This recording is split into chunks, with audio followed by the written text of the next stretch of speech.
So before it came out digitally, Thomas and I went and saw Tenet in theaters on October 13th. It's Christopher Nolan's recent and biggest project, probably budget-wise, probably one of his biggest he's done. Well, he's always thrown a big budget, reasonably so. We've talked about it many times. He's got such a strong filmography from, whether it's the Dark Knight trilogy, Memento, Yeah, The absolutely. Yep. Prestige, Interstellar. Yeah.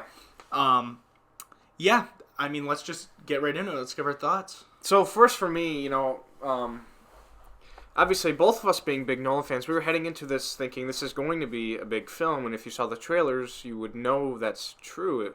And it did come true. You watch the film, and cinematically, it's very pleasing. You look at the movie, and you're like, wow, this is really good.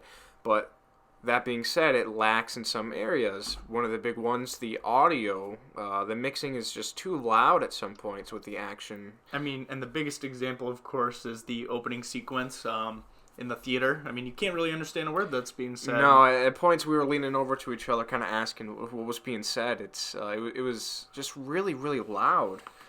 But visually, it's really cool. The special effects are awesome. And for me, personally, the story, I think the story's cool too, but you have to watch it again to really get that, to understand it. Because you're going to be asking yourself a lot of questions during the first viewing.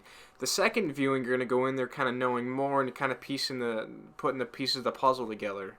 But I think the story's cool. I think it was, Nolan said it was his take on a Bond film. Yeah. Now, I'm more on the opposite end of the spectrum. Not that I didn't enjoy it, but I mean, there were points because of how bad the audio mixing was, and with the difficulty of the story, of how deep it is, and the twists and turns, the mixture of that made it really hard to follow and really hard to get invested in. There were points where I was getting bored, and not because what was on screen wasn't visually pleasing. I mean, like Owen said, I mean, this movie really is eye candy for you. I mean, you're really going to be invested because the special effects are fantastic.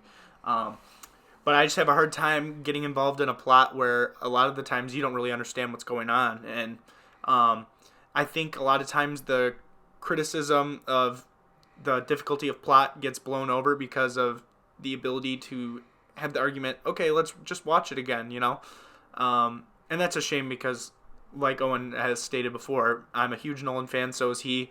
And so to walk out of the theater feeling pretty disappointed was something I was not expecting, regardless of the bad reviews that the movie was getting, or mixed reviews, more likely.